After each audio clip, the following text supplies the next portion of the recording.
All right, let's film me at 4K 60 frames per second for a couple of minutes.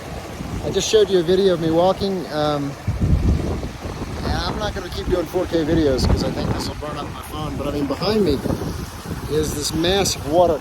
And I mean, it's probably over my head. If I was to get into that, it would be awesome to actually, it would be cold because that's coming from snow melt. And if I sat down in it, I don't know, it's hard to tell. It's really hard to tell how deep that is, but it's crystal clear. And I bet if I stepped in that, it would be up to my shoulders. It's just remarkable. And it looks so, I bet I could drink right out of it. Honestly, I bet there would be no harm in just reaching down there. That's probably some of the tastiest water out of that old spring. But we filter our water. Don't want any of that unsafe stuff. That's just the kind of beauty we're dealing with out here. Loving it. And right now I would love to take a bath in that, except it would be frigid, freezing. Even though it's about 89 degrees outside right now, that is ice cold water. And it's moving pretty swiftly, although in this one spot it looks like, oh man, I'd love to get rid of that.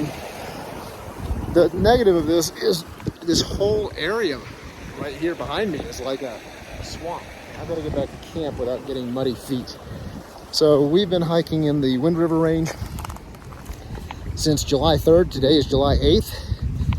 We've had 5 days of camping in this beautiful, beautiful wilderness.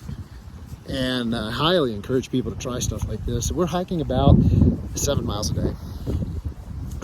Carrying a 55-pound pack that hasn't lost an ounce. And although tonight, I think they're talking about taking my lightest meal off me.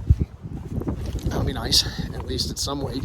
I've still got like a 6-pound meal that I have to carry all the way to the car because we were thinking, hey, last day we'll just pick up fast food, and then it occurred to us, there's nowhere for us to pick up fast food on the route home. We're gonna have to pack in a meal. So we made the meal, but instead of saying, let's leave it in the car, we actually packed it so that I'm carrying a meal for 9 days that will actually end up doing nothing but getting eaten in the car itself. So no big deal.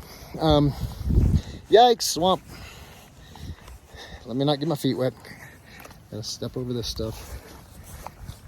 It's interesting. You'll be along a dry path and all of a sudden instant marsh. And I really don't like having my toes wet out here, particularly as the sun goes down and the temperatures start to drop. Sunday night it's going to be 30 degrees. We will be below freezing. And I had a wet sleeping bag because I gave up my hard water bottle to one of the scouts who lost theirs in the stream crossing. And here's behind me. Look at that. Wow. And I used a platypus, and I didn't have the lid screwed all the way on, so it leaked about 1 liter of water in my gear. Fortunately today I was able to do some laundry and dry out my sleeping bag, and life is good. I'll show you this view.